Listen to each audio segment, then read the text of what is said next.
नमस्कार, मेरा नाम है दीपू शर्मा और आप देखना शुरू कर चुके हैं एसके लाइव। आपका समय, आपकी खबर। दर्शकों, अगले आधे घंटे 40 मिनट तक आज हम आपके साथ जुड़े रहेंगे एक संजीदा बातचीत को लेकर। ये बातचीत इस विषय में है कि फिलहाल कोरोना का लॉकडाउन 4.0 चल रहा है और ऐसे में लगातार जो लोग, वो चाहे प्रवासी मजदूर हों, छात्र हों, अपने-अपने घर वापस आ रहे हैं।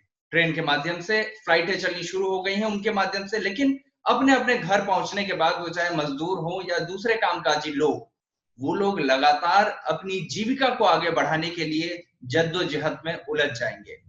आगे की परिस्थितियां कैसी रहेंगी, कैसे हालात उत्पन्न होंगे, ऐसे ही एक संजीदा मुद्दे को लेकर आज हम आप सबके साथ जुड़े हैं। सबसे पहले मैं परिचय करवा दूं हमारे मेहमान जो आज हमारे साथ इस बातचीत में जुड़े हुए हैं। हमारे साथ जुड़े हुए हैं वरिष्ठ पत्रकार पराग विश्वास जी। हमारे साथ जुड़े हैं सिलीगुड़ी महाविद्यालय के हिंदी विभागाध्यक्ष डॉक्टर अजय कुमार साव जी। और साथ ही हमारे साथ जुड़े हुए हैं डॉक्टर राजेंद्र प्रसाद सिंह जी, जो समाज सेवी हैं, साहित्यकार हैं, आपका तीस्ता हिमालय के एडिटर हैं, संपादक हैं। तो आप सभी का स्वागत है। नमस्कार सर। नमस्कार जी। तो सबसे पहले अगर हम ये बातचीत शुरू करें, आज की ये बातचीत शुरू करें, तो मैं सबसे पहले सीधा सवाल पराग विश्वास जी आपसे जानना चाहूंगा। पराग जी, ये जो स्थितियां पैदा हुई लॉकडाउन 4 में, अचानक से जो कड़ाई की गई थी इससे पहले के 3 फेजेस में, उसमें ढील दे दी गई। अब लोग आ जा रहे हैं, बाजार खुल गया है, जनजीवन सामान्य सा दिख रहा है, भले लग न रहा हो। लेकिन अब ऐसे में आम लोगों के सामने किस तरह की समस्याएं, कौन-कौन सी समस्याएं उभर कर आ रही हैं? देखिए, समस्या नंबर 1 है कि लोग ये समझ नहीं पा रहे हैं कि लॉकडाउन में छूट किस हद तक दिया गया है। और चूंकि मुख्तलिफ हिस्सों में मुल्क का तरह-तरह के जोन्स बनाए गए हैं, हमारे प्रदेश में भी, तो जी, लोग ये समझ नहीं पा रहे हैं कि कौन-कौन जगह छूट दी गई है, किन-किन दुकानों में छूट दी गई है, कितने समय से लेके कितने समय तक छूट दी गई है। ये सारे समस्या लोगों के सामने है। अब जीविका निर्वाह करने के लिए बहुत ज़रूरी है कि लोग इन चीज़ों के बारे में सही जानें, लेकिन हमारे मुल्क में हम जानते हैं ज़्यादातर लोग गरीबी रेखा के नीचे भी है, गाँव के दूर-दराज के इलाके में है और हमारा जो लिटरेसी रेट है, वो ज़्यादा है नहीं और इस वजह से लोग बार-बार वो संभव नहीं है कि लिस्ट को साथ में लेकर घूमें कि कहाँ पे और किस जगह पे कितनी छूट दी गई है और वो जी, अगर जाए अपनी जीविका निर्वाह करने के लिए तो किस तरह के रोक-टोकों का सामना उन्हें करना पड़ेगा और कौन-कौन पाबंदी को सामना उन्हें करना पड़ेगा और क्या-क्या चीज़ साथ में उन्हें ले जाना पड़ेगा, सैनिटाइज़र ले जाना पड़ेगा, मास्क पहनना पड़ेगा, किस तरीके से, कितना सचेत, कितना सतर्क रहना पड़ेगा। मसला जी, नंबर 2 समस्या नंबर 2 उच्चतम न्यायालय ने फैसला दिया है कि कोई कंपनी अगर लॉकडाउन के समय बंद भी थी या रहती है जी, और वो अपने कर्मचारी के वेतन काट लेती है, तो उसके खिलाफ भारत सरकार का गृह मंत्रालय यानी हिंदुस्तान की हुकूमत कोई कार्रवाई नहीं कर सकती। इस वजह से एक स्थिति उत्पन्न हुई है कि जो फैक्ट्रीज ऑपरेशनल नहीं थी, यानी कारखाने बंद थे, वो भी दरमाहा काट सकते हैं। अब लोगों के सामने एक बहुत बड़ा चुनौती है कि कारखाने खुलेंगी भी तो नौकरी उनकी अनिश्चित हो जाती है। वेतन मिलेगा या नहीं मिलेगा? तो क्या वो जाएँगे, अपना जान बचाएँगे या फिर काम पर जाएँगे? मतलब जान पे खेल के भी काम पर जाना पड़ेगा उन्हें, जीविका बचाने के लिए, जीविका बचाने वास्ते। मसलन मैं देखिए आप मेडिसिन कंपनी के लोगों को देखिए बिना पीपीपी के हॉस्पिटल में घूम रहे हैं। काम वाली बाई तक आप देखिए, वो डर रही है लेकिन घर को मालकिन को जाके बोल रही है कि मैडम मुझे काम पर लग जाइए क्योंकि कोरोना से नहीं मरा तो भूख से मर जाएँगे वो। घर जी, के महिलाएँ भी ये सोच रही है कि ज खास करके जो वर्क फ्रॉम होम करते हैं, घर से जो काम करते हैं, उनके सामने भी चुनौती है कि काम वाली को रखे तो नहीं रखे तो खुद सारा काम करना पड़ेगा, तो फिर अपने ऑफ़िस के काम पर असर पड़ेगा। विद्यालय के छात्र जो हैं वो सोच रहे हैं कि परीक्षाएँ होंगे, जेईई एग्ज़ाम्स होंगे। कर्मचारी की तरह वो भी सोच रहे हैं कि अगर वो फैसला लेते कि नहीं 1 साल हम ड्रॉप दे दें, तो फिर उनके जीविका पे भी असर पड़ेगा। आने वाले दिनों में। तो समस्या ये है। समस्या 3 कोरोना के हद से ज्यादा या जरूरत से ज्यादा खौफ होना। आप जानते हैं, मैं डिटेल्स में नहीं जाना चाहता हूँ कि लोगों के दिल में डर बैठा हुआ है, क्वारंटाइन में बिल्कुल अलग रखा जाता है, आइसोलेशन में घर के लोगों से मिलने नहीं दिया जाता, यहाँ तक कि मौत के बाद भी प्लास्टिक के पैकेट में उस बॉडी को डिस्पोज कर दिया जाता है। अपने लोगों को भी रोगी के शव के निकट भी नहीं जाने दिया जाता है, नहीं जा पाते हैं। तो गौरतलब ये भी है कि जब लॉकडाउन थी, सब बंद था, कामकाज नहीं थे, तब भी मजदूर नहीं वापस आए। जब लॉकडाउन खुली, जैसे कि महाराष्ट्र के मुख्यमंत्री ने वीडियो कॉन्फ्रेंसिंग में मोदी जी से कहा था कि जब सब कुछ खुल रहा है, फिर आप मजदूरों की वापसी पर क्यों जोर दे रहे हैं, क्यों इंतजाम कर रहे हैं? क्योंकि फिर हम फैक्ट्री चलाएंगे कैसे? अर्थनीति को सही पटरी पर हम लाएंगे कैसे? देखिए 36 लाख वापस आ रहे हैं। गौर कीजिए, यहाँ पे ईद तो निकल गई, अभी दिवाली या होली भी नहीं है, दुर्गा पूजा भी नहीं है, तो इतने तादाद में मजदूर घर क्यों वापस आ रहे हैं, विद्यार्थी क्यों वापस आ रहे हैं? 2 कारण की वजह से। पहला तो ये कि उनका वहां पे रहना मुश्किल हो रहा है क्योंकि कामकाज नहीं था, लेकिन जब कामकाज शुरू भी हो रहा है, वो वहीं पे वापस नहीं रह रहे हैं। क्यों नहीं रह रहे हैं? क्योंकि उनके दिल में डर, खौफ सा पड़ा हुआ है। वो सोच रहे हैं कि अगर मरना ही है तो अपने ही लोगों के साथ मरेंगे। और हमारे प्रधानमंत्री ने कहा भी था कि जान है तो जहान है। आपने सुना भी होगा कि एक राष्ट्र के संदेश में उन्होंने ऐसा कहा भी था। और लास्ट में जो मैं कहना चाहूंगा आखिर में, वो मसला ये है कि केंद्र सरकार लोगों को ये बात समझाने में नाकाम रही। ये पूरे दुनिया में हो रहा है, सिर्फ हमारा केंद्र सरकार पे हम उंगली नहीं उठा सकते हैं कि ये इतना खौफज़्यादा है नहीं। अब तो ऐसा लगने लगा है कि अगर किसी को कोरोना हो जाता है तो ऐसा लगता है कि उसको एक साथ एड्स हुआ है, कैंसर हुआ है, हेपेटाइटिस हुआ है, एन्सेफेलाइटिस हुआ है। किसी आदमी का एक साथ इतना कुछ हो जाए तो ही लोग उनका सामाजिक इतना बहिष्कार करते हैं और उनसे दूर रहते हैं। इस स्थिति में कोरोना के बारे में केंद्र सरकार को कुछ सोचना चाहिए। केंद्र सरकार लोगों के बेरोजगारी के बारे में भी। द फिफ्थ मसला जो मैं कहना चाहूंगा, पंचम प्रॉब्लम ये है कि बेरोजगारी के बारे में भी कोई एक इंफ्रास्ट्रक्चर बनाने की जरूरत थी। सैनिटाइजेशन तो आप छोड़ ही दीजिए, हम कई बार बात कर चुके हैं। उस वजह से भी आज लोगों को ये सोचना पड़ रहा है कि हम जीविका की तरफ जाए या जीवन की तरफ जाए, क्योंकि लॉकडाउन के समय न सैनिटाइजेशन हुआ, न कॉन्ट्रैक्ट ट्रेसिंग सही तरीके से हुआ, और ना ही कोई प्रावधान किया गया कि वो लोग अपनी जगह पे रहे। क्योंकि बार बार मैं ये कहता रहा हूं कि ये बात बहुत जरूरी था मजदूरों को भी समझाना, और उनका वहां पे रहना, खाना पीना, ऊपर जो छत था वहां पे वो रह सके खाना पीना के साथ, इसका साधन अगर उनको मुहैया करवाया जाता तो शायद वहीं पे रुक जाते। और आज जो ये संक्रमण एक जगह से दूसरी जगह पे जा रहा है, वो कतई नहीं होता। इसलिए आज आम आदमी को देखिए किस तरीके से समस्याओं का सामना कर रहे हैं। और ऊपर से कोरोना वैसा ही था, पहले 3,500 बढ़ती थी, 3,000 बढ़ती थी, अभी 6 से 8,000 बढ़ रही है। इस जगह पे बहुत खतरनाक मसले के सामने लोग हैं कि जीविका को बचाए या जीवन को बचाए। जी, तो ये जो बात एक आई, जैसा कि पराग विश्वास जी ने कहा कि सिर्फ हमारे केंद्र सरकार की बात नहीं बल्कि बाकी देशों की भी हम बात करें तो स्थिति करीबो कमोबेश वैसी ही दिखती है। लेकिन मैं ये जानना चाहता हूं, डॉक्टर साहब आपसे मैं जानना चाहूंगा कि भले ही पूरी दुनिया में हम एक तरह की स्थिति को देख रहे हों, लेकिन अगर हमें कुछ आशाएं, हमारी कुछ आशाएं होंगी, हमारी कुछ उम्मीदें होंगी तो वो हमारे केंद्र सरकार से होंगी, ना कि किसी और से। अब ऐसे में जीवन के बचाव में लोग अपने अपने घर तो पहुंच जा रहे हैं। ये जो बेरोजगारी वाली भी एक बात आ रही है कि जो लोग अब तक मान लीजिए कि महाराष्ट्र में काम करते थे, वो वापस से यूपी या बिहार पहुंच जा रहे हैं, तो काम के सिलसिले में ही वो महाराष्ट्र में रहते थे। अब आप देखिए कि जीवन के बचाव में वो वापस से अपने घर तो पहुंच गए, लेकिन जीविका की जद्दोजहद में तो वो उतरेंगे, बड़ी जल्दी उतरेंगे। 7 दिन, 10 दिन, 14 दिन क्वारंटाइन में रह रहे हैं। अलग अलग राज्य अपने अपने हिसाब से अपनी नीतियों को बना रहा है। इसके बाद तो वो जीविका के लिए जद्दोजहद करेंगे। तो जब जद्दोजहद करेंगे तो उनके लिए रोजगार कहाँ है? इसको लेकर क्या हमारे सरकार के पास किसी तरह की कोई योजना या नीति है? सबसे पहले दीपू जी, मैं इस बात से सहमत नहीं हूं। इस कोरोना कहर के दौरान पूरी दुनिया की स्थिति एक जैसी है। पूरी दुनिया की स्थिति एक जैसी नहीं है। एक वैश्विक महामारी है लेकिन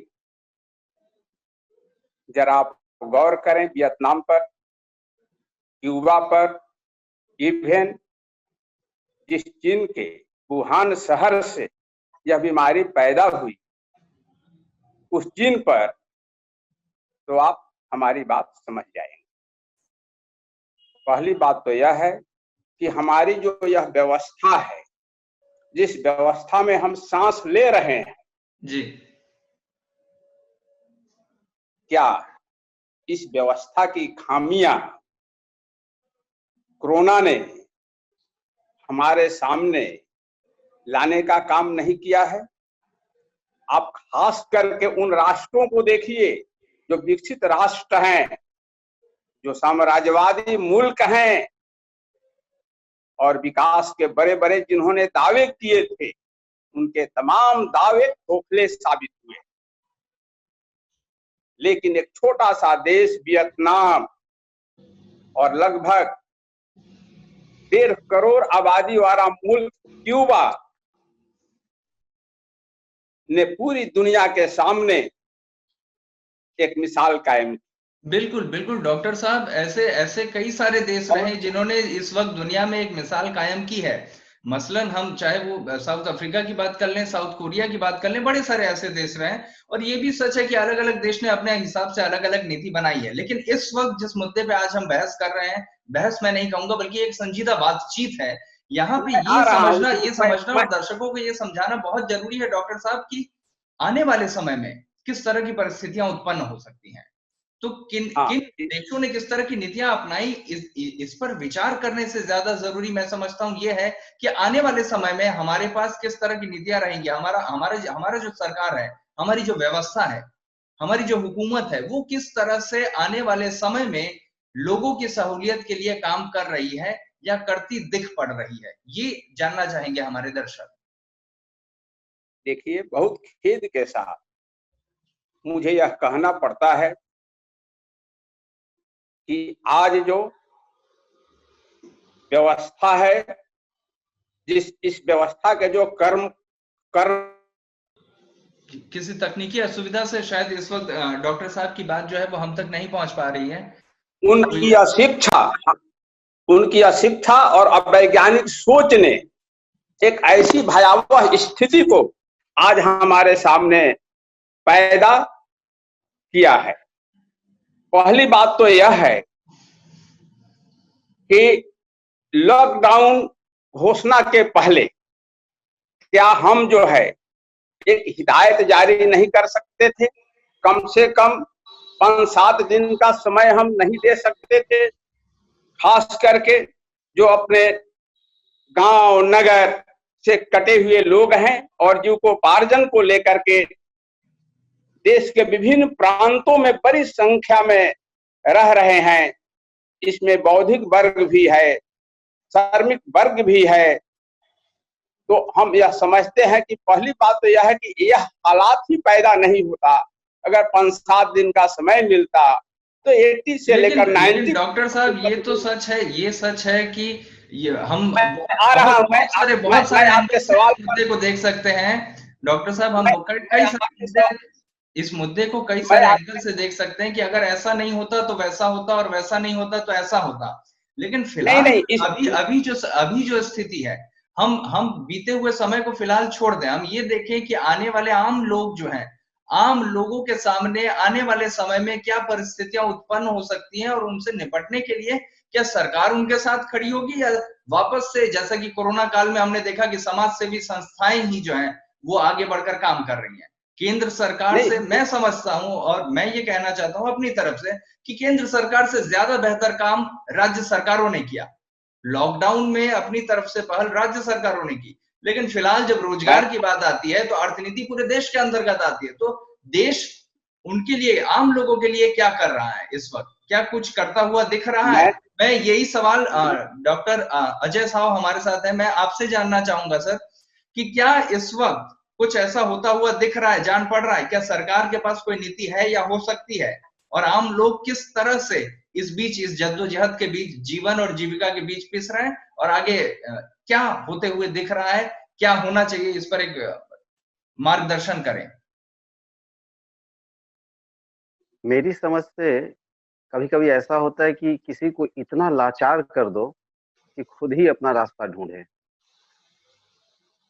रही बात नीति की, तो मैं कहूंगा कि जब आत्मनिर्भर बनने के लिए विवश है ही, तो ऐसी स्थिति में नीति की अब जरूरत ही नहीं पड़ रही है, और सरकार तो हाथ उठा ही चुकी। वो जो बात आती है कि जिंदगी की तलाश में मौत के कितने पास आ गए, यह स्थिति देखने को मिल रही है। तो सरकार की ओर से कोई सुनियोजित परियोजना नहीं बन रही है। इसे मैं दो रूपों में देख रहा हूँ। एक तो जीवन बचाने की कोशिश में अपने गृह राज्य की ओर मजदूर हो या फिर विद्यार्थी हो या जो भी चल पड़े हैं, आज भी चले आ रहे हैं, जी और यहाँ आकर उन्हें अब जीविका की समस्या झेलनी पड़ेगी, जिसके लिए पिछले दिन ही यूपी सरकार ने जो कहा कि सबको रोजगार अपने राज्य में ही मुहैया करवाएंगे। हम कैसे यकीन कर लें इस बात पर? जो सरकार करोड़ों की रोजगार की व्यवस्था की बात करके अस्तित्व में आई, और आज एक ही राज्य में जितने मजदूर बाहर से आए सबके लिए व्यवस्था कर देंगे, इस पर यकीन नहीं किया जा सकता। इसलिए अंधेरा आगे बहुत ही घना है। और दूसरी बात यह रही कि यह जो एक निर्णय आया कि प्राइवेट कंपनियां अपने ऊपर दायित्व ले कि वे कर्मचारी को रखे या ना रखे, अब सरकार है किस लिए? सरकार का कोई नियंत्रण नहीं है। इसका मतलब ही है कि सरकार अपनी योजनाओं में कभी भी मजदूरों और सामान्य लोगों के हित की बात सोचने में सफल नहीं है। और ऐसी स्थिति में अब आम जनता अपनी सुरक्षा कैसे सुनिश्चित करे? दिक्कत यहाँ आ रही है कि लॉकडाउन हल्का हुआ, कई शर्तों से अब लागू है, और हम बाहर जा रहे हैं। रोजगार के लिए जाना ही पड़ेगा, यदि बॉस बुलाए, कॉलेज के प्रिंसिपल बुलाए, हेडमास्टर बुलाए, जाना ही पड़ेगा यदि खुल जाए तो जीविका के लिए वह जरूरी है। लेकिन अब जीवन असुरक्षित है। एक तरफ जीवन को असुरक्षित न रहने दे, इससे बचने के लिए घर की ओर आए, और घर आकर के अब यहाँ है जीविका की समस्या, और कुछ लोगों के लिए है जो जीविका बचाने के लिए जाएंगे तो उनका जीवन खतरे में। और यहाँ सरकार की ओर से कोई पहल हो। आपने दीपू जी, आपने एक बात कही कि सामाजिक संस्थाओं ने अच्छा काम किया था, मैं भी ये मानता हूँ। मुझे लगता है कि अब सरकार यहाँ कुछ करने की स्थिति में नहीं है। अब आम जनता को सचेत रहने के लिए सचेत रहने की जरूरी है। मैं समझता हूँ कि सामाजिक संस्थाएं सरकारी संस्थानों के सामने सैनिटाइजर रखे, मास्क वितरण करे, प्रॉपर वे में जागरूकता अभियान चलाए। जी सबसे बड़ी बात है कि हम बाहर निकल रहे हैं, लेकिन हमारे पास कोई सोच, कोई नीति, कोई रूटीन नहीं है कि हम कैसे चलें। जो जहां मन आया, हम अपनी बचाव के लिए चाहते हैं कि टोटो में बैठे कि ना बैठे, क्योंकि हमें तो ऑफिस जाना है। जी ऐसी स्थिति में एक सोशल अवेयरनेस बहुत ही जरूरी है, तभी जाकर यह जीवन की तलाश में या जीवन को बचाने की कोशिश में हम आगे बढ़ें। और हमारी जीविका का जब सवाल आता है तो फिर उसी जीवन को खतरे में पाते हैं। एक सोशल अवेयरनेस, मैं फिलहाल इस समय यही कहूंगा, आगे और बातें आएंगी। एक सोशल अवेयरनेस जरूरी है, और इसके लिए ना सरकार कुछ करेगी और ना सरकारी कोई व्यवस्था है। इसलिए आम लोगों को आत्मनिर्भर बनने की इसी अर्थ में अब जरूरत महसूस होनी चाहिए। जी बिल्कुल बिल्कुल अजय जी, आपने बिल्कुल सही बात कही। पराग जी, मैं आपसे ये जानना चाहूंगा, क्योंकि एक बात अभी उठी है आत्मनिर्भर बनने की, स्वयं आत्मनिर्भर बनने की। प्रधानमंत्री मोदी जी ने भी एक बात कही थी, आत्मनिर्भरता की बात। ये वही बात आ रही है। तो मैं ये जानना चाहूंगा, क्योंकि आप एक वरिष्ठ पत्रकार भी हैं और बड़े सारे इलाकों में आप रहे हैं, देख चुके हैं करीब से, हर हिस्से के, जनता के हर हिस्से को आप देखते हो, चाहे मजदूर हो, वो बुद्धिजीवी वर्ग हो, मध्यम वर्ग हो, सबके साथ आपका उठना बैठना परिचय रहा। पराग जी, मैं आपसे ये जानना चाहता हूं कि क्या आत्मनिर्भरता जिस दौर में है हम, क्योंकि अचानक से कोई परिवर्तन नहीं हो सकता है, ये संभव नहीं है, जिस दौर में है, हमारे यहाँ जो लिटरेसी रेट है, हमारे यहाँ जितनी सचेतनता है, इसके साथ आत्मनिर्भरता संभव है क्या? देखिए, अजय जी ने बहुत एक अच्छी पहलू को उजागर किया। मैं वो कहने जा रहा था उस बारे में कि हमारे देश में भी जो हो रहा है कि जो लोग हम माइग्रेटरी लेबर्स के बारे में बात करें, जो मजदूर वापस आ रहे हैं घर, अगर सिर्फ उनका ही बात करें, सिर्फ उनका मसला है नहीं। एक प्रदेश में अगर कुछ लोग वापस आ रहे हैं तो उनका जो तादाद है, पूरे प्रदेश का जो जनसंख्या है उसका बहुत कम हिस्सा है। जी ज्यादातर हिस्से के जो लोग हैं वो कर्मचारी हैं वहीं के, उसी प्रदेश के, उसी जगह के। मान लीजिए सिलीगुड़ी का अगर हम बात करें तो यहाँ पे कितने मजदूर बाहर से आए होंगे, या यहाँ के कितने मजदूर बाहर काम करते होंगे। कुछ विद्यार्थी हैं जो बाहर पढ़ाई करते थे, वो आए हैं, क्वारंटाइन में हैं, और कुछ मजदूर आए हैं वो क्वारंटाइन में है, हमें कहा गया है, जहां तक हमें मालूम है।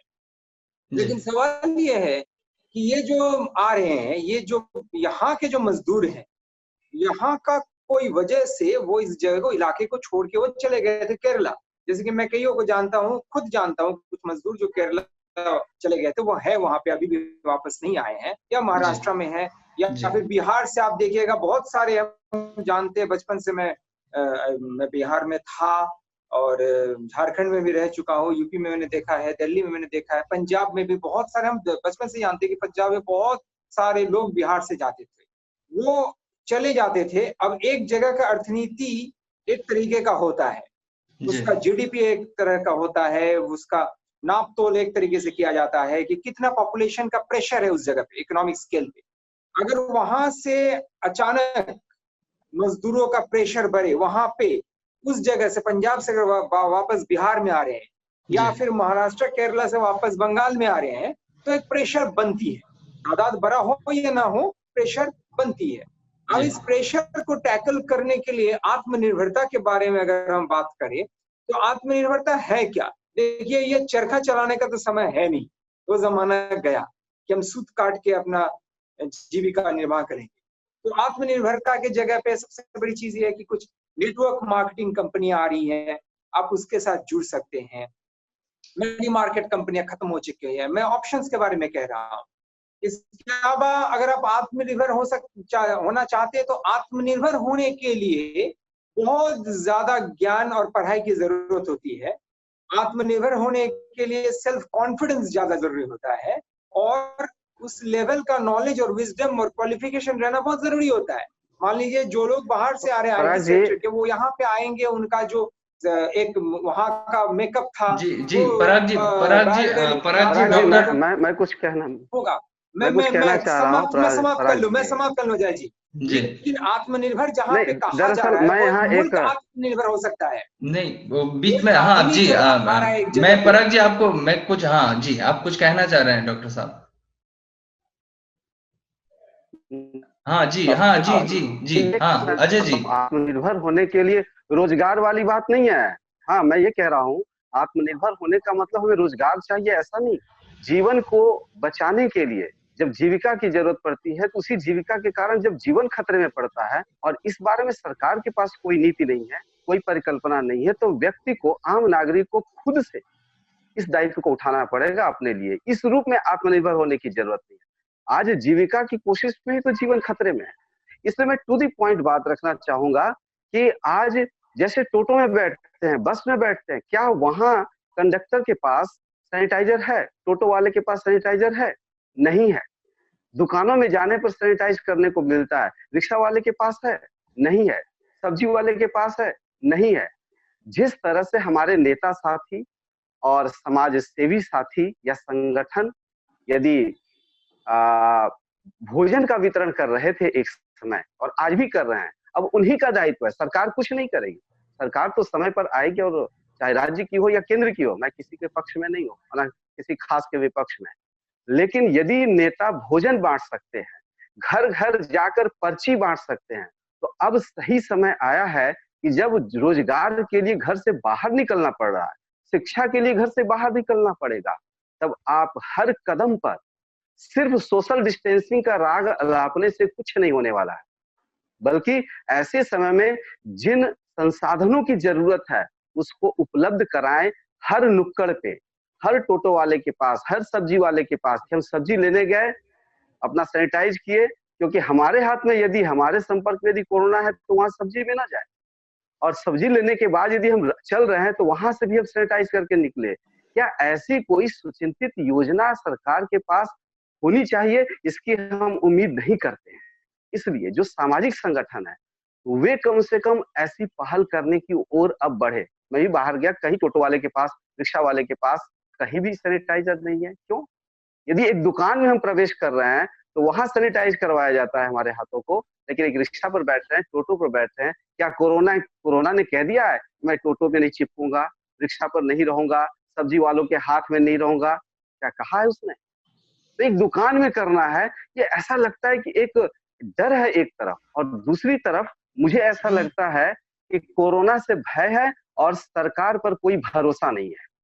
एक तरफ भय और दूसरी तरफ भरोसा का ना होना बहुत ही खतरनाक है। इसलिए हम लोगों को अपने जीवन को बचाने के लिए आत्मनिर्भर बनना होगा। मैंने इस अर्थ में कही बात। आगे बढ़िए। बिल्कुल, आत्मनिर्भरता के बारे में आत्मनिर्भरता के बारे में आपने जो कहा, देखिए आत्मनिर्भरता के बारे में हम लोग जो कहते आ रहे हैं वो तरह तरह की आत्मनिर्भरता हो सकती है।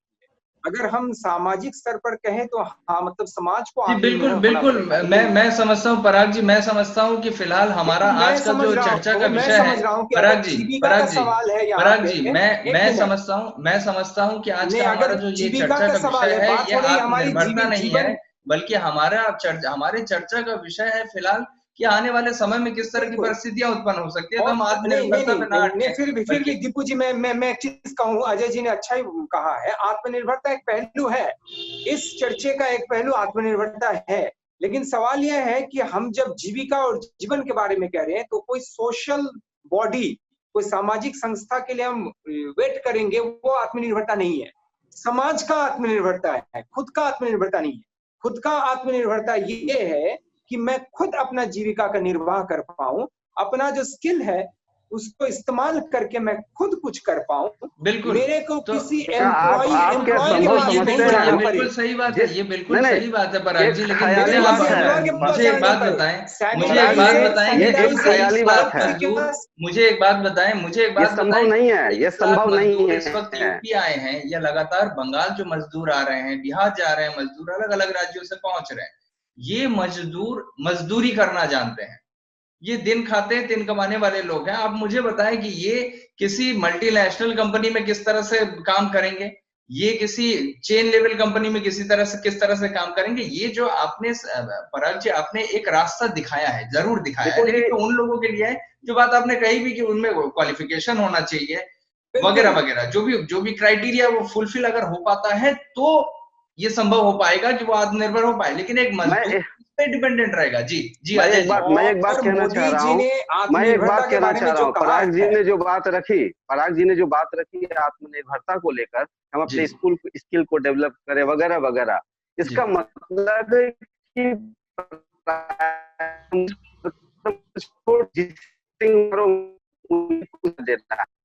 बैठी हुई है सरकार, और दूसरी तरफ माफ कीजिएगा अजय जी आपकी बात कौन सा स्किल लगाए, आपकी बात स्पष्ट नहीं हो सकी, कृपया दोहराएं अपनी बात को।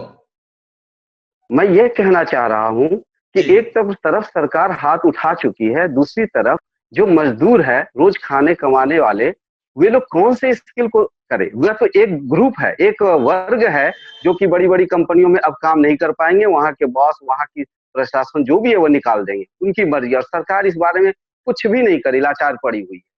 अब ऐसी स्थिति में सवाल हमारा यह उठता है कि हम जीविका के लिए जब आगे बढ़ रहे हैं तो हमारा जीवन कैसे खतरे में, अब उसको कैसे बचाएं? तो यहाँ आत्मनिर्भर हम स्किल को इस्तेमाल करने की अभी जरूरत नहीं है। जी, एक गंभीर विषय को लेकर हम चर्चा कर रहे हैं, लेकिन बहुत सतही चीजों में हम उलझते जा रहे हैं, मूल विषय से बिल्कुल भटकते हुए।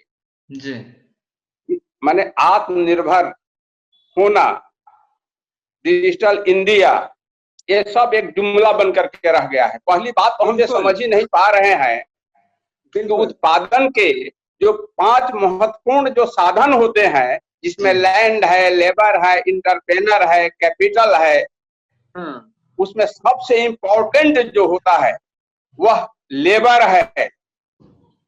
लैंड तो प्राकृतिक उत्पादन है, प्रकृति प्रदत्त है, जी, लेकिन लेबर सबसे अधिक उसमें महत्वपूर्ण होता है। आज 20 लाख करोड़ जो कोरोना रिलीफ के नाम पर जो केंद्र सरकार ने जिस फंड की घोषणा की है, वह घोषणा किसे मिलेगी और जिन्हें मिलेगी, जो वह रकम किन्हें मिलेगी और जिन्हें मिलेगी, क्या उससे वह उत्पादन को बढ़ा पाएंगे? आपको जानना चाहिए। तो उसकी जो है उस राशि का बड़ा हिस्सा जो है छोटे मझोले इंटरप्रेनर को मिलेगा। लेकिन सवाल है कि जब लेबर ही नहीं रहेगा तो क्या वो उत्पादन करेंगे? उत्पादन वो बढ़ा पाएंगे? और किसके लिए उत्पादन करेंगे? क्या मांग है बाजार में आज? उन चीजों की जरूरत है। जब मांग की बात हम करते हैं तो हमें यह समझना होगा कि हमारी परचेजिंग कैपेसिटी है या नहीं।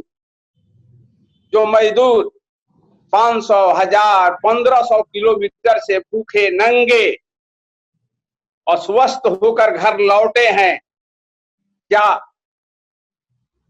उनके गांव और नगर में रोजगार के इतनी गुंजाइश है कि हाँ वह सरवाइव करेंगे? अब गुंजाइश नहीं है तो क्या उनमें परचेजिंग कैपेसिटी होगी? हमें भूख लगी है, लेकिन अगर हमारे पास पैसे नहीं हैं, हम चावल दाल नहीं खरीद सकते हैं, तो वह हमारी मांग नहीं हो सकती है। और शास्त्र में का यह नियम है, मांग तभी होगी जब हमारे पास पैसे होंगे। आप कैसे आत्मनिर्भर बनाएंगे? आप जब तक मजदूरों तक पैसे नहीं पहुंचाएंगे और यह बड़ी राशि इसके लिए आपको अलॉट करनी होगी, तब तक वो अपने जीवन की जरूरतों को पूरी करने के लिए बाजार में नहीं जाएंगे। और बाजार में जब तक नहीं जाएंगे, माल नहीं खरीदेंगे, तब तक कोई भी इंटरप्रेनर जो है अपना उत्पादन अधिक नहीं बढ़ाएगा। आज ऐसे भी लेबर की एक कमी आ गई है बड़े बड़े शहरों में, महानगरों में, जहां बड़े बड़े कल कारखाने चलते रहे हैं। आज वहां से मजदूर, अधिकतर मजदूर कामगार पलायन कर गए हैं। तो ऐसी स्थिति में अभी फिलहाल वह शहर लौटने के लिए तैयार नहीं है जी। तो देश में जो है अराजकता फैलेगी, चोरी होगी, डकैती होगी, लूटमार होगा। जी बिल्कुल। और यह बेरोजगारों की फौज है, यह सत्ता सियासत के लिए जो है। डॉक्टर साहब, हाँ डॉक्टर साहब, एक मेरी जिज्ञासा है कि हमारा मुद्दा यही है, बोलिए, कि अब हम जीवन के लिए अब हम जीवन के लिए क्या करें? सरकार की तो पास तो कोई नीति नहीं है। सरकार के भरोसे हम मरने को छोड़ दे अपने आप को, या कुछ पहल करें समाज के लिए, अपने लिए? तो क्या करें? सवाल हमारा यहाँ का यही रह जा रहा है। आगे हम बढ़ा नहीं पा रहे हैं। सच है कि किस तरह की स्थितियां आज घट गई हैं, लेकिन अब हम क्या करें आगे? जी, रोजगार की चेष्टा में जीवन को सबसे पहले तो कोरोना ने अभी छोड़ नहीं दिया, हमें पकड़ा ही, और रोज संख्या और बढ़ती जा रही है। ना ये तो संख्या जीवन को बचाना एक समस्या है। बिल्कुल। दूसरी बात है कि रोजगार को कैसे बचाया जाए और उससे कैसे निपटा जाए, रोजगार के अभाव को या अव्यवस्था के साथ हम कैसे जिएंगे, यह भी एक दूसरा पहलू है। इस पर कुछ बात रखिए। अगर हम 50 लाख 50,000, 60,000, 80,000 करोड़ रुपया अगर हम माफ कर सकते हैं उद्योगपतियों का, कालाबाजारियों का, तो क्या हम 10-20 लाख करोड़ हम मजदूरों में वितरित नहीं कर सकते हैं?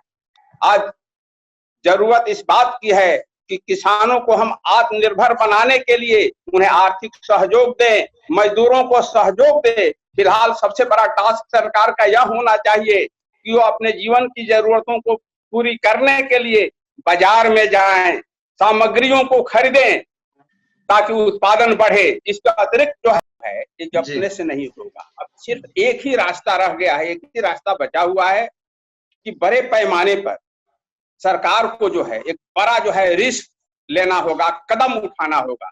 सरकार ने जो रिस्क लिया भगोड़ों की राशि को राइट अप करने में।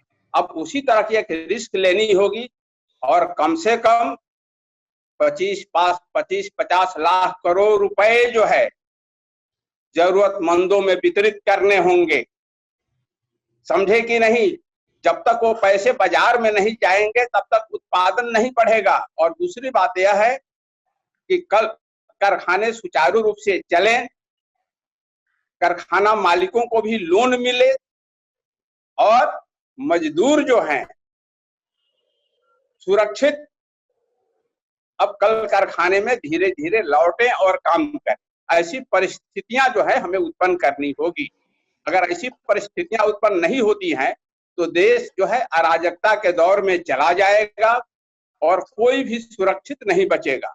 जो लोग यह सोचते हैं कि फौज के बल पर, पुलिस के बल पर, सुरक्षा कर्मियों के बल पर हम बचे रह जाएंगे, उनका बचना मुश्किल हो जाएगा। देश जो है गृह युद्ध में चला जाएगा। आने वाली परिस्थितियां बहुत विकट हैं, उसको मैं देख रहा हूं, समझ रहा हूं। वह किसी पुलिस और मिलिट्री के रोकने से उन परिस्थितियों को जो है आप नहीं रोक पाएंगे। उसके लिए आपको जो है सुसंगत तरीके से विदेश नीति और अर्थनीति में आपको परिवर्तन करने होंगे। ठीक है, चलिए ये तो सुझाव रहा डॉक्टर साहब की तरफ से सरकार को कि अर्थनीति में सुधार करने की जरूरत है, विदेश नीति में सुधार करने की जरूरत है। मैं विदेश नीति में भी, क्योंकि हमारे पड़ोसी मुल्क सभी हमारे खिलाफ हाथ चले गया। एक भी पड़ोसी मुल्क नहीं है जो हमारे पक्ष में है।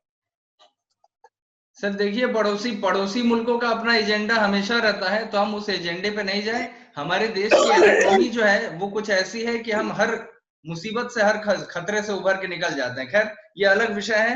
मैं पराग जी आपसे जानना चाहूंगा, क्योंकि समय की अपनी एक सीमा है। पराग जी, ये जो बात अभी तक आई, जीविका जरूरी है, इस बात को हम मानकर चलते हैं, लेकिन जीवन जीविका से ज्यादा जरूरी है। अब जीवन और जीविका के बीच ये जो आम आदमी है, कॉमन मैन पिस रहा है, इसको क्या सलाह दिया जाए? अगर अंत में आप आम आदमी के लिए, हमारे दर्शक भी ऐसे होंगे, कई सारे होंगे जिनके इस वक्त दिमाग में यही ऊहापोह चल रहा है कि आने वाले समय में क्या स्थितियां बनेंगी, कंपनी में रहेंगे या नहीं रहेंगे, सैलरी मिलेगी या नहीं मिलेगी, ऐसी बड़ी सारी चिंता चल रही है लोगों के दिमाग में। तो ऐसे लोगों के लिए क्या सलाह देना चाहेंगे? उनका मार्गदर्शन करने के लिए क्या सलाह देना चाहेंगे आप, पराग जी? बिल्कुल दीपू जी, शायद हम बहुत पहले आज के मुद्दे से भटक चुके हैं। आज का जो मुद्दा है वो खास करके मनोवैज्ञानिक मुद्दा ज्यादा है, आर्थिक कम। क्योंकि आज लोग सामना कर रहे हैं एक मनोवैज्ञानिक चुनौती का। वो ऐसा है नहीं पराग जी, लेकिन मैं आपसे इत्तेफाक नहीं रखता हूँ इस विषय पर, क्योंकि ये सिर्फ मनोवैज्ञानिक मुद्दा नहीं हो सकता है। पराग जी, इसके दोनों पहलू, सिर्फ मनोवैज्ञानिक नहीं कहा जा सकता, ये मनोवैज्ञानिक जरूर है। मनोवैज्ञानिक मुद्दा ज्यादा है, आर्थिक मुद्दा कम है। मैंने ये कहा कि नहीं सर, आर्थिक मुद्दा कम भी हम कैसे कह सकते हैं? हम ये भी नहीं कह सकते कि आर्थिक कम है। जितना आर्थिक है उतना ही मनोवैज्ञानिक भी है। मैं बता रहा हूँ, बिल्कुल। इसमें दो बातें हैं, इसमें दो बातें, एक नजदीक की समस्या और एक दूर की समस्या।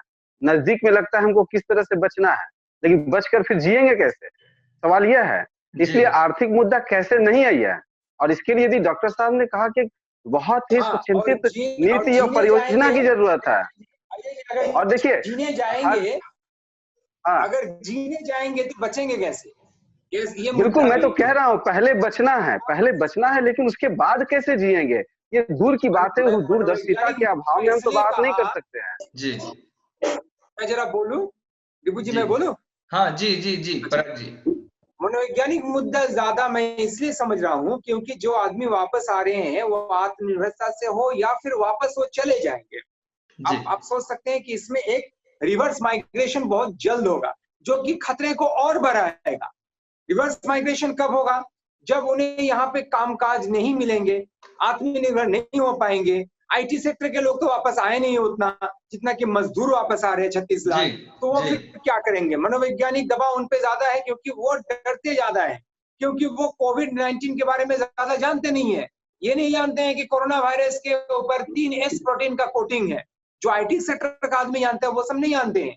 वो ये नहीं जानते हैं कि मुझे किस तरीके का रोक टोक के पास जाना चाहिए, गुजरना चाहिए, मुझे किस तरीके से सैनिटाइजर इस्तेमाल करना चाहिए। मैं मिसाल देता हूँ, 20 सेकंड तक सैनिटाइजर यूज करना चाहिए। ये चीज जो मजदूर वापस आया है उसको उतना पता नहीं है, वो मास्क अपना लगा के भी गले में उतार के रखता है, ठीक है। तो ये मनोवैज्ञानिक है, वो सिर्फ मनोवैज्ञानिक ही सोच रहा है, क्योंकि अगर वो ये सोचता कि मैं मास्क सही तरीके से लगाऊं और सैनिटाइजर यूज करूं, यहाँ पे रहूं, तो मुझे कोरोना नहीं होगा और अपने आदमी से दूर में रह के मर जाने का दुख भी नहीं रहेगा। You could have stayed back. People have stayed back. मेरा बेटा खुद दिल्ली में ही stayed back. मैं कई बार बोल चुका हूँ। क्यों? क्योंकि बहुत सारे लोग stay back किए हैं, क्योंकि वो जहाँ है वहाँ सुरक्षित है।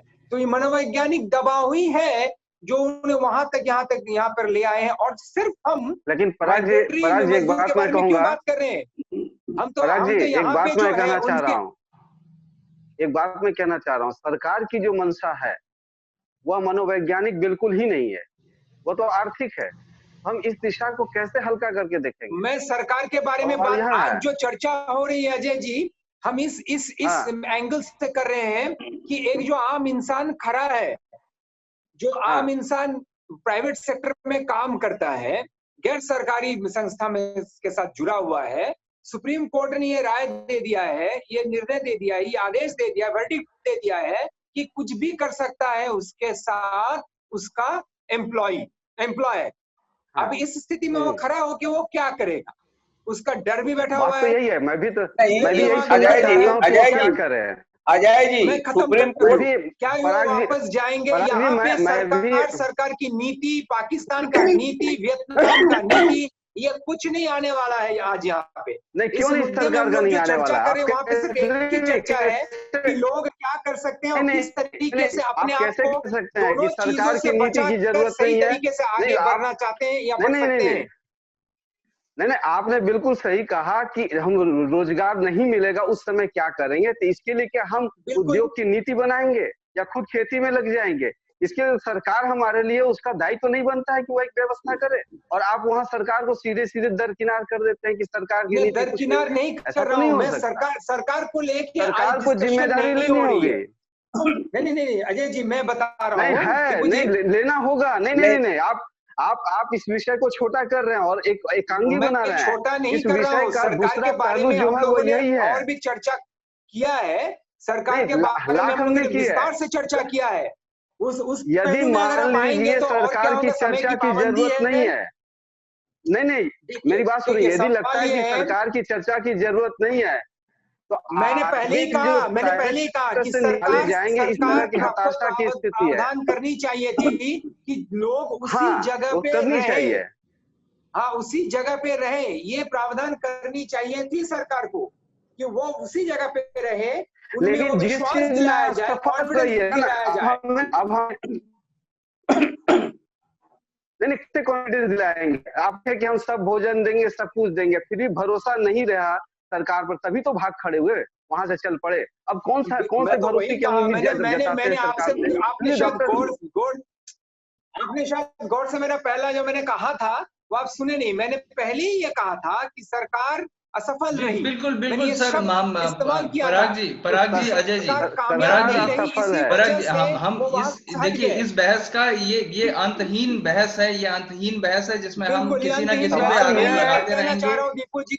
ये बिल्कुल एक अंतहीन बहस है, लेकिन मैं क्योंकि समय का अभाव है। सरकार दीपू जी, जो सरकार अगर असफल रही है और सरकार अगर अकर्मण्य है, सरकार अगर कुछ नहीं कर सकती है, तो इसी सरकार को सत्ता में बने रहने की कोई जरूरत नहीं है। तो इसी सरकार को सत्ता से अविलंब हट जाना चाहिए, क्योंकि सत्ता नहीं डॉक्टर साहब देखिए, अभी विषय ये नहीं, हम इस मसले को फिलहाल राजनीति से परे रखें, हम राजनीति को इसमें ना लाएं, हम राजनीति से परे रखें इस मसले को। और इस विषय को अभी ये देखेंगे डॉक्टर साहब, अभी हम ये देखें कि आम आदमी की जो जरूरतें हैं, आम आदमी की जो जद्दोजहद है, जीविका की जद्दोजहद है, ऐसे में अभी तक बहस से जो बात निकल कर आई है, अब हमारे देश का इतिहास उठा के देख लीजिए, आज तक आम लोगों ने ही सब कुछ किया है, सरकारें लोगों के घरों तक कुछ नहीं पहुंचाई हैं। और अभी फिलहाल एक डर का माहौल है, मनोवैज्ञानिक स्तर पे हो, मैं आर्थिक आपको स्तर पे रोकूंगा। हो, ऐसे में लोगों को मैं ऐसे में लोगों के लिए क्या मार्गदर्शन दे रहे हैं आप, ये मैं जानना चाहूंगा सबसे पहले। बहुत बहुत शॉर्ट में, व्यक्ति 1 के मिनट रूप में में, सर, नागरिक के पराग रूप जी में 1 मिनट में आप ये 2 शब्द बताएं में खत्म कि करूंगा। आम मैं 2 लोगों के शब्द में लिए खत्म आप करूंगा। क्या राय साधारण दे रहे हैं जी। हाँ, साधारण ये लोगों सबसे को बड़ी प्रश्न है। देखिए, स्वास्थ्य के नियमों का पालन स्थिति करना ही बहुत है। जी डॉक्टर साहब और ऐसे और ऐसे देश में हम जो चर्चा है नहीं खत्म कर आज पाएंगे। डॉक्टर साहब, आज पराग आज विश्वास जी को पहले आप आपके लिए भी मैं समय बचा के रखूंगा। पराग विश्वास जी को पहले आप खत्म करने दें जी। पराग जी। बहुत सरल सा समस्या है, मसले को उलझाने की कोई जरूरत नहीं है। इस समय हम लोग ये बात कर रहे हैं, सरकार नाकाम हो चुकी है, सरकार ने कामयाबी हासिल नहीं की, ये सारे सारे पहलू उनके गलत थे, ये सारी सोच गलत थे या सही थे, उन्हें सरकार में रहना चाहिए या नहीं रहना चाहिए, हुकूमत नाकाम रहा, ये सब हम नहीं चर्चे में ला रहे हैं। हमारा ये कहना है कि जो काम वाली भाई वापस आना चाह रही है, जो मजदूर वापस जाना चाहेगा अपने काम पर, और जो गैर सरकारी संस्था के लोग हैं, या जब स्कूल्स खुलेंगे, प्राइवेट स्कूल्स भी खुलेंगे, तो बच्चों को क्या भेजा जाएगा, बच्चे क्या एग्जाम से बैठेंगे, क्या लोग वापस काम में जाएंगे, डरेंगे नहीं, लेकिन जीविका निर्वाह भी करना पड़ेगा। ये जो चैलेंज है, मतलब एक तरफ मगरमच्छ है पानी में और जमीन पर बब्बर शेर है, तो हम जाए भी तो कहाँ जाए। देखिए, अंत में मेरा बहुत एकदम संक्षेप में मैं कहना चाहूंगा, सोल्यूशन है कि काम पे वापस जाना हमें पड़ेगा, क्योंकि जिंदगी का रुख तो चलना ही पड़ेगा, जिंदगी रुक नहीं सकती है, तो ये सोशल डिस्टेंसिंग करना पड़ेगा। यहाँ पे मैं अजय जी से सहमत हूँ कि स्वयंसेवी जो संस्थाएं हैं वो सामने आए, लोगों को समझाए, जिस तरीके से एड्स अवेयरनेस का प्रोग्राम किया जाता था उस तरीके से लोगों को समझाए कि अब डरे मत, एड्स पेशेंट से जैसा नहीं डरते थे, कैंसर पेशेंट से नहीं डरते हैं, उस तरीके से कोरोना पेशेंट से आप मत डरिए, सामाजिक बहिष्कार न करें। केरला मॉडल के बारे में हम पिछले चर्चे में आप उठा के देख लीजिए, हम लोगों ने बात किया था। केरला का सक्सेस का सबसे बड़ा एक नुस्खा यही था कि सोशल डिस्टेंसिंग और कांटेक्ट ट्रेसिंग और लोगों को समझाना कि सामाजिक बहिष्कार ना हो, इस तरीके से मास्क इस्तेमाल करवाना सिखाए लोगों को, लोगों में थोड़ा सा खौफ रहने दे ताकि वो डरे, सतर्क रहे, सचेत रहे। अनपढ़ जो दूर दराज के गांव के लोग हैं, खुदा ना खास्ता गांव में फैल गया तो क्या होगा, अभी तक गांव में उस तरीके से फैला नहीं है। मोदी जी ने भी कहा है, चीफ मिनिस्टर से, मुखिया से हर प्रदेश का, कि आप लोग इस बात को दिमाग में रखिए कि किसी भी सूरत पर ये गांव के दूर दराज के इलाकों में जो रूरल एरियाज है वहां पे न फैले, हमको ये रोकना पड़ेगा। स्वयंसेवी संघ के संस्था के साथ सरकार को हाथ में हाथ रखकर, जो हमारे पास फिलहाल सिस्टम है, अभी हम सिस्टम को बदलने जाएंगे तो कुछ बिगड़ जाएगा, स्थिति सुधरने के बजाय बिगड़ जाएगा। तो हम ये कहना चाहेंगे कि लोगों में जागरूकता पैदा करने की जरूरत है। और मैं समझता हूं अजय जी जो स्वयं निर्भरता के बारे में कह रहे थे, आत्मनिर्भरता के बारे में कह रहे थे, वो सबसे सही आत्मनिर्भरता ये होगा कि मैं खुद मास्क लगाऊं, सैनिटाइजर का इस्तेमाल करूं और सोशल डिस्टेंसिंग मेंटेन करने का कोशिश करूं, सतर्क रहूं, सचेत रहूं। और सामाजिक संस्थान जो है, सरकार के तरफ से जो है पहल होनी चाहिए कि उन्हें सतर्क रखे, सचेत रखे। सोशल मीडिया और हमारे जरिए, पत्रकारों के जरिए, मीडिया के जरिए ये बात लोगों तक पहुंचाने की आवश्यकता है, तभी लोग अपना जीविका को सामने रखकर, मनोवैज्ञानिक दबाव से निकलकर जीविका निर्वाह करने के लिए सही तरीके से आगे बढ़ सकेंगे। क्योंकि कोरोना का वैक्सीन 36 महीने से 52 महीना के बीच मार्केट में आने वाला नहीं है, उसका रीटेस्टिंग होगा। हमें मालूम है कि पहले भी सर्वाइकल कैंसर का वैक्सीन निकल चुका है, लेकिन समय की सीमा है, बहुत कम समय है, इसलिए मैं समझता हूँ, बिल्कुल समय की पाबंदी है, मैं समझता हूँ कि यही सही उपाय है इस वक्त। जी अजय जी, अंत में एक बहुत सीमित समय है क्योंकि, तो अंत में मैं आपसे ये प्रतिक्रिया लेना चाहूंगा, क्योंकि लगातार अजय जी आप जो है कॉलेज में पढ़ाते हैं, कॉलेज में पढ़ाने की वजह से युवा जो वर्ग है इसके साथ लगातार आप टच में हैं, तो किस तरह की समस्या उन्हें हो रही है इस वक्त, ये आप देख रहे हैं, महसूस कर पा रहे हैं? ऐसे जिन लोगों के पास नौकरियां थी उनकी नौकरियां चली गई हैं, तो उनके युवाओं के भी दिमाग में इस तरह की एक जो बात है, एक मंशा आ जाती है कि कहीं हमें नौकरी ना मिले आगे। तो ऐसे में युवाओं के लिए आप क्या संदेश देना चाहते हैं इस दौर में? बिल्कुल मैं बता रहा हूं कि हमारे एक साथी दिल्ली में किसी कॉलेज में गेस्ट फैकल्टी हैं, जी। और वे उम्मीद बना रहे थे इस बार हो सकता है कि कुछ संभावना बने स्थायी रोजगार के लिए। लेकिन कल की बात है कि अब वो हताश हैं कि आने वाले मेरे ख्याल से 2 से 3 साल में कुछ भी संभावना नहीं रोजगार की। वे हताशा की स्थिति में है। नेट की परीक्षा देने वाले विद्यार्थी हताशा की स्थिति में है। विद्यार्थी जो हैं परीक्षा देने की स्थिति में बन नहीं पा रहे हैं। ये सारी समस्याएं हैं। तो यह एक हताशा की स्थिति है कि हम रोजगार कैसे पाएंगे। लेकिन सबसे महत्वपूर्ण बात जो मेरी नजर में है, ये कार्यालय की ऑफिस की बात करते हैं, प्राइवेट कंपनीज की हम बात करते हैं, जहां यदि 50 कर्मचारी है तो लगभग 5000 रिक्शा वाला है, टोटो वाला है, ऑटो वाला है, वैन वाला है। उनके बारे में हम क्यों नहीं सोच पाते हैं कि उनको हम कैसे प्रशिक्षित करें, उनको कैसे जागरूक बनाएं, उनके पास कैसे संसाधनों को पहुंचाएं कि वे जीविका का पालन भी करें और स्वयं सुरक्षित भी रहे, अपने परिवार को भी सुरक्षित रखे। आज हम बाहर निकल टोटो में बैठते हैं तो भय लगता है, हम कुछ भी पकड़ना छुड़ा नहीं चाहते हैं। लेकिन जो चला रहा है वहां 50, 100, 1000 लोग बैठेंगे, तो उनके पास कैसे वह संसाधन उपलब्ध हो कि जीविका का पालन करे और निश्चिंत होकर घर आए, अपने बच्चों के साथ खेले और परिवार में भी जीवन बिताए। इस बारे में हमें सोचने की जरूरत है, जहां हमने स्वीकार कर लिया एक स्वर में कि सरकार हाथ उठा चुकी है और व्यक्तिगत प्रयास से, सांगठनिक प्रयास से हम इसे संभव बना सकते हैं। धन्यवाद अजय जी। समय की सीमा है, हमें कार्यक्रम को समाप्त करना है। आप सब मेहमानों का एक बार मैं फिर तहे दिल से आभार व्यक्त करता हूं हमारे साथ जुड़ने के लिए। धन्यवाद आप सभी का। और अपने दर्शकों से मैं यही कहना चाहूंगा कि अंत में इतनी ही सी बात निकल कर आती है कि फिलहाल ये जरूरी है कि आप इस बात पर ध्यान दें कि आगे आप क्या कर सकते हैं। आपने क्या पाया, क्या खोया, ये फिलहाल छोड़ देने का वक्त है। इसी के साथ आज का कार्यक्रम हम समाप्त कर रहे हैं। अपने परिवार के साथ रहिए, अपने आप को स्वैच्छिक लॉकडाउन का जितना हो सके पालन कीजिए, जितने सरकार के नियम है उनका पालन करने की कोशिश कीजिए। यही कह के आज का कार्यक्रम हम समाप्त करते हैं। नमस्कार, जय हिंद, धन्यवाद।